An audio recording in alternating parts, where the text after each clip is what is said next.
Hi there, Dr. Gary here on the road. We sell dental practices nationwide. We are dental practice brokers. I was a dentist for 25 years, now doing the dental brokerage for 16 years. So, today's topic is buyer of a dental office and real estate insists on $140,000 improvements to the building before they buy. Seller disputes. What is the solution? Before we get into that, as you know, we have 10 employees, including 2 CPA accountants, marketing director, operations director,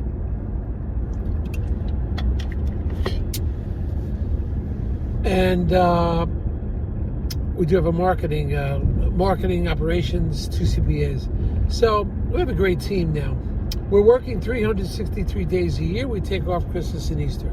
Always available to you. Our number is 201-663-0935. Our website is dentalpracticeguide.com or nationwidedentalpracticebrokers.com. So give us a call. Everything you're about to hear is for entertainment purposes only, not legal advice. Now, if you have a large practice and you might want to consider, like over $1 million, 4 or 5 operatories, you may want to consider selling to one of the DSOs if you're willing to work for a few years. Could work out well for you. We work with some of the better ones in the country. Often they'll pay our commission, and we know which ones are having trouble. We kind of stay away from them. So moving on, in addition, if your practice sells for over $1 million and we're representing you, we'll often reimburse your legal fees. And when we work with DSOs, often they'll reimburse our legal fees, but or reimburse our commission. They'll pay a commission, but on the $1 million practices or more, we'll also reimburse your legal fees. We've done that quite often.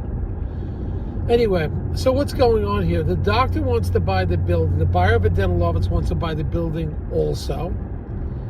But the buyer's coming up with all these problems with the building. $140,000. Buyer wants to put in a sprinkler system. Buyer wants the roof redone. Buyer wants the... So what happens in these situations? Well, basically, it's like buying a house to some extent. You present to the attorneys what the problems are, what's necessary. In other words, if the seller has been there for years and there's no known, so to speak, violations, generally in these deals, the only thing you need is a CO, which is often just a smoke detector or carbon monoxide detector. You don't have to get carried away with sprinkler systems. However, that's only my opinion. You've got to talk to your attorney and so forth. Generally, we don't run into these things. You can do an inspection, but if the buyer is operating there now and there's no apparent problems, well, the building is sold as is. Obviously, some buyers will not accept that. They say, no, these are the changes that have to be made. Or indeed, there could be electrical problems. There could be exposed boxes. It could be plumbing problems. It could be foundation problems. It could be oil tank is a big deal. Oil tank you got to take care of.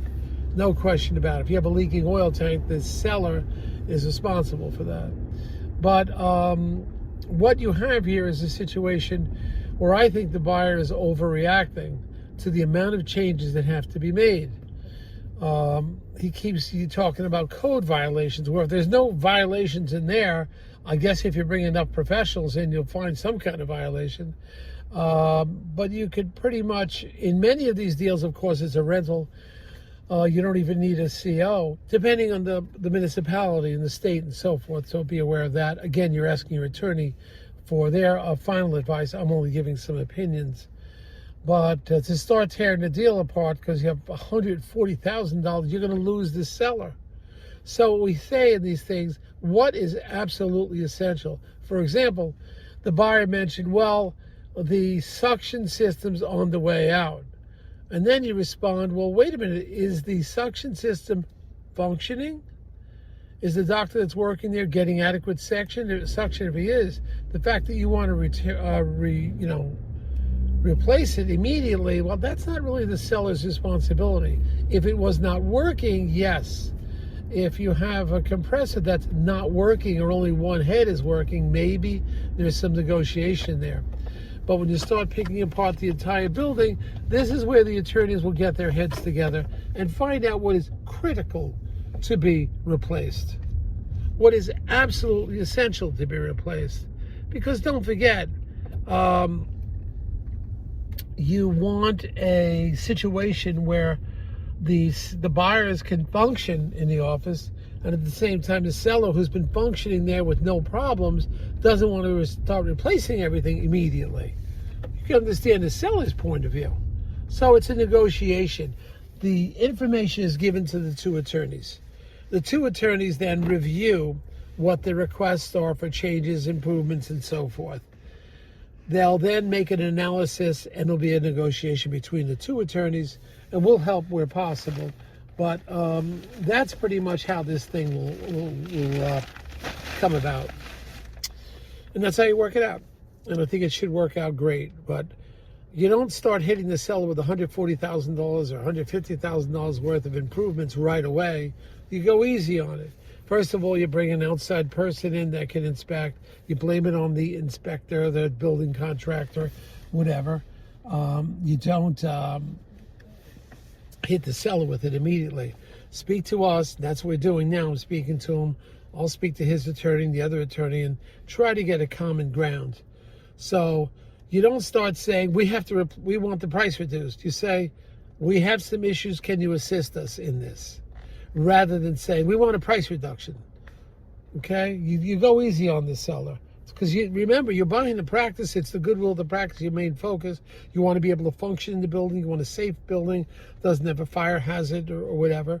But you go easy on, it's a negotiation. You don't want to lose this seller and tell them, oh, your building's the worst. Keep finding everything wrong with it. That's how you handle it. All right, team, we're looking good. Hit the subscribe button and you'll get all the information about us, everything that's going on. Thank you so much. And we're getting a lot of new buyers this week. I don't know what happened. Wow, it's right around Easter and it's getting slammed with new buyers. Real happy about this. Okay, thank you now. Bye.